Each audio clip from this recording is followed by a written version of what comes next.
काननर कमनीय दृश्य यही देख सबुज बनानी को भेद करी धीरे स्थिर बही जाए मर्मस्पर्शी बतायन। यही देख सखी टगर कुंद मंदार मल्ली बलि कूले उच्चबेगी गंध कीर्तन की वृंद। अच्छा पुणी स्थाने स्थाने बसी साध वृंद सही वैकुंठाधिपति की करती भजन। सतरे सखी कि सुंदर स्थान प्रिय।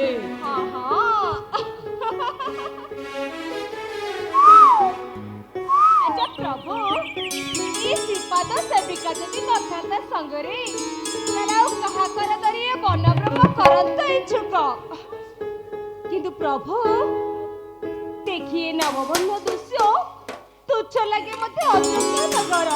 प्रभु प्रभु एतिकी अलकरी शिक्षमे दासी गोटी गोटी करे चिन्हाई दिया ए पशु पक्षी वृक्षलता मान। हेउ सखी गोटी गोटी करी सर्व देउची बताई स्मृति पदे ता करग श्रवण। देख रे जनक सुता मो प्राण संगात मित गो मो प्राण संगात। देख रे जनक सुता मो प्राण संगात मित रे मो प्राण संगात। देख धाड़ी धाड़ी जाऊ छत्री उड़ी देख धाड़ी धाड़ी जाऊ छत्री उड़ी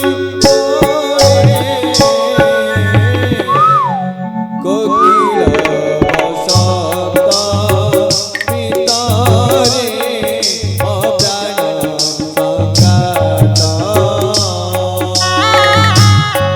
कोकिल बसंत मितरे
करे गंगा शिरोले दुई कटी हारा देखा दो दुई कटी हारा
ପାଶରେ ପ୍ରାଣ ବାନ୍ଧବି ବାନ୍ଧିଦେବି ଯୋଡ଼ା ସଖୀ ଗୋ ବାନ୍ଧିଦେବି ଯୋଡ଼ା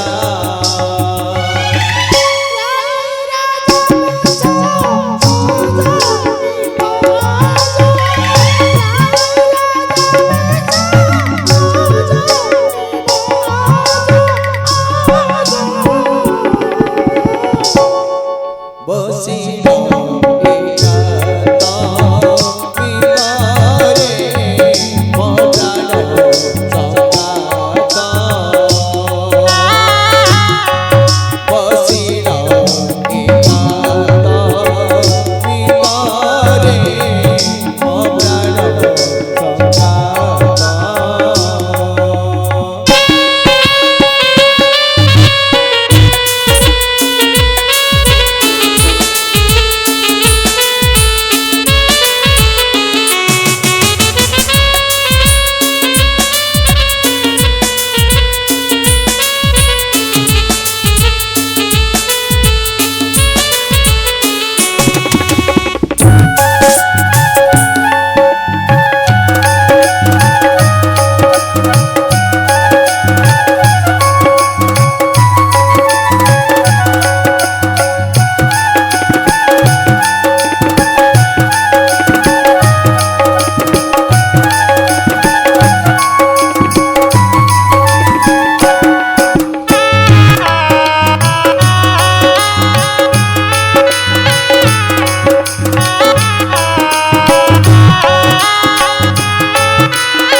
सखी कानार दृश्य देखी देखी आम आसले बहुत दूर पथ आम पथ चाहिए सौमित्र अपलक नते चल सखी नकर विलम्ब फेरी जो आम कुटीर सानिध्य କିନ୍ତୁ ପ୍ରଭୁ ଆଉ ଟିକେ ସମୟ ତରୁଛା ଯେତେବେଳେ କରିନ ବିଶ୍ରାମ ତାପରେ ଫେରିଯିବା ଆମ ଗନ୍ତବ୍ୟ ପଥରେ।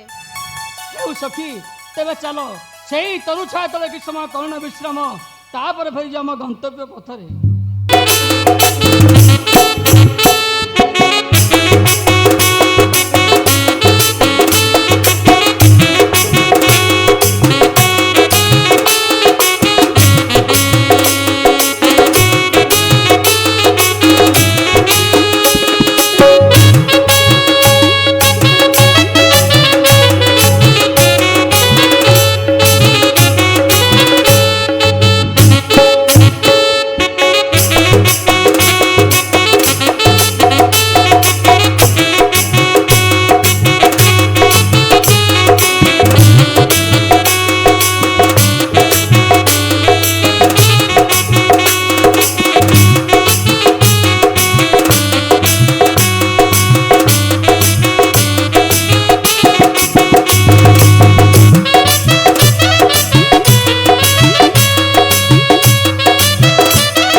दिन सारा तन तन ही खोजने हेले काहले मात्र न पाइली संधान ए जौवन शिवरणी मदनर फलसरे जली जाए शरीर मोर कौन करी मु कौन करी कानन मध्य आरे यही तो से तरुषा वृक्ष तले कहीं जड़े नहीं विश्राम जाए से पाख निकटक जाए किए से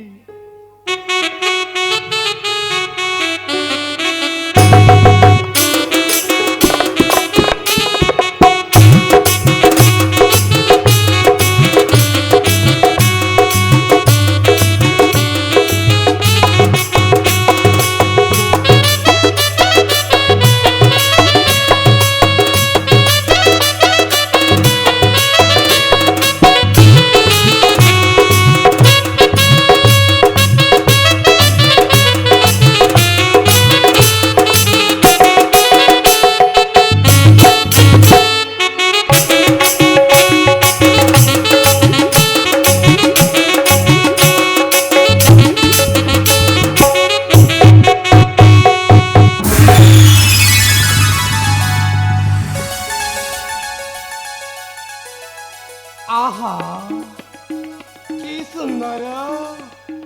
कि सुंदर लोभमयी कही पारिब युवक कौन निष्ठर तुमको पेशिचंती ए बनवास दंड ना कि निमती तपस्वी बेसी करुच भ्रमण ए आस थरे मो पाखक आस मोर ये गोलापी गोलापी ओठरी गोटे उमा देवी हाय हाय ए ए आस ई जटाधारी तोते की कला बन चारी रे जटाधारी अरे जटाधारी तोते की कला बन चारी रे जटाधारी तोर को देखिले पासना तरले तोर को देखिले पासना तरले मोदे हाय हाय नी जटिया मोदे हो जाउची जली जली जली जटाधारी अरे जटाधारी तोते कला बनतारे रे जटाधारी अरे जटाधारी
मोदे हो जाउची जड़ी जड़ी जड़ी जटाधारी अरे जटाधारी तते किए कला बनतारे रे जटाधारी अरे जटाधारी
मोदे हो जाउची जड़ी जड़ी जड़ी जटाधारी अरे जटाधारी तते के कला बनतारे रे जटाधारी अरे जटाधारी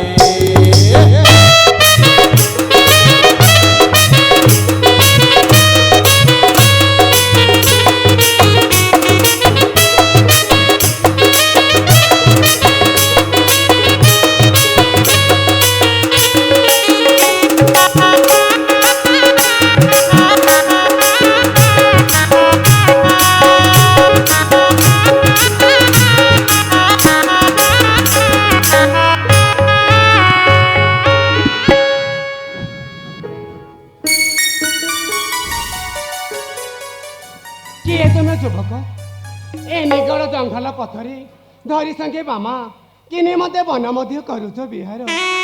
ଆରେ ଭୟାନକ ବନପତ ହିଂସ୍ର ଜନ୍ତୁଙ୍କ କବଳେ ପଡ଼ିଲେ ନିଶ୍ଚୟ କିଛି ଘଟିବ ନିଷ୍ଠ।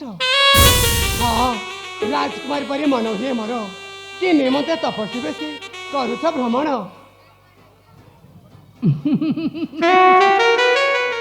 सुंदरी हास्य लगे शुणिदब ताच्छल्य वचन। एक तो तुम्हें अबला दुर्बला नूतन बयसी पुणी नाई अस्त्र शस्त्र तुम अंगे घटी पार कि विपद समस्या देखुच देखुच सुंदरी स्कंदे अच्छे मोर धनुषरासन संगे अच्छे मोर पत्री सुर नार जक्ष रक्ष होइरे कत्र एकाकांड सर्वैवे धूलिरे मिश्रित। अच्छा कुह सुंदरी केउ देशे घर तोर कहार दुलाली एपरी जौवन मदिरारे किंवा बुलुच कान नहीं। हे वीर मो परी हीन कपाली नथिबे विश्वे विपद स्रोतरे विधि देइछि भसाई उधरबा पई नाही मोर पथ। किए किए तुमे सुंदरी तुमर को के नाहती तुम बापा माँ भाई बंधु हाँ तुम लक्षण जना जाए तुम्हें विवाहित स्त्री। अरे अरे अरे भय कर नहीं कुह तुम स्वामी तुम किसी भूल देखी तुमको अंतर कर ना कि निमंते बुलुछ घोर जंगल रे। ना माँ से परी किछि नुही घर मोर सोनमय लंका विश्रवा ऋषि कन्या मुही नाम मोर सुपर्णखा भाई मोर लंकाधीश्वर महाप्रतापी रावण से लंकारे नरेश आ विभीषण कुंभकर्ण हेउछन्ति मोर सानुज भाषा। हेले माँ मु गोटे हतभागिनी विवाहर अल्प दिन पर स्वामी मोर मृत्यु मुखे पतित होई ए संसार लीला त्याग करिसन्ति। हेले युवक कहीं आपण का परिचय देल नहीं तो। शुण सुंदरी अयोध्या नरेश राजा दशरथंकर पुत्र मुही नाम मोर रामचंद्र ए हूँ तुम विवाहित पत्नी मिथिला देश जनक ऋषि सुता नाम यांक सीता कनिष्ठ भाई मोर लक्ष्मण को संग नहीं पितृ सत्य बुलुचु ए कान नहीं। आहा कौन शुणिला ए कन्न एपरी पुत्र बधू को पुणी बनवास दंड। हेले युवक मोर गोटे अनुरोध मुझे यौवन भार सही न पारी पागलिका परी बुलुची कानने ए अवगिनी अनुरोध रक्षा करी ग्रहण करंतु मते धर्मपत्नी रूपे। किपरि ग्रहण करिबी सुंदरी ओह किपरि मु ग्रहण करिबी शपथ करिछि मु मधुसज्य काले सीता बिना अन्य कार्य को मु न करिबी स्पर्श। जदि तुम्हें पति बिना हेउच आतुर तेबे शीघ्र जाओ मो भाई लक्ष्मण को निकट को मो ठारू सुंदर से महा धैर्यशाली जदि से तुमको करंती ग्रहण महा आनंद रे कटाइब दिन नाई तांको भार्या एका होई अछंती सेठारे जाओ ग सुंदरी तुम्हें से स्थान को चली जाओ। आस जन्मजी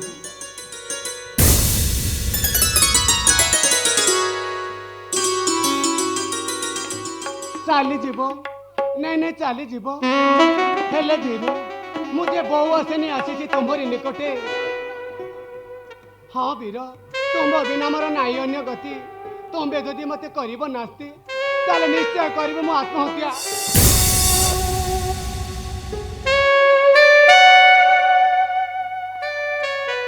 कहली तो सुंदरी तुम्हें जाओ मो भाई लक्ष्मण को निकट को निश्चय से तुमको करिवे ग्रहण। जाओ सुंदरी जाओ तुम से स्थान को चली जाओ। हेले वीर आपण भातृदेव जदि मत करिवे नास्ती तेबे आशा मोर होइब विफल असपूर्ण हेब एई मनोरथ मोर। हेउ सुंदरी जदि अविश्वास करुच मन रे तेबे देउछ मु एक पत्रिका देखाइब नहीं तुम्हें लक्ष्मण को निश्चय से तुमको पत्र रूपे करिवे ग्रहण। ए वीर ताहले दियतु ने से पत्र। हाय हाय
सुंदरी देखाइब नहीं तुम्हें लक्ष्मण को निश्चय से तुमको पत्नी पे करिवे ग्रहण नियो।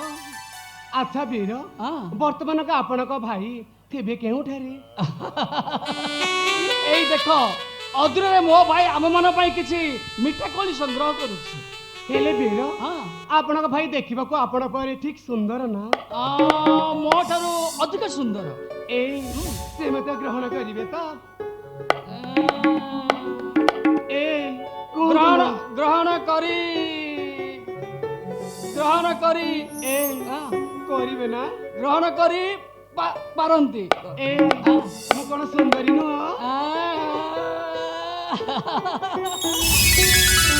सुंदर जे हाँ ता ठारू टिके कम ए हाँ। ताले दियंतु ना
आपण से पत्रिकारे कौन लिखिले संदेही प्रियतमा मोर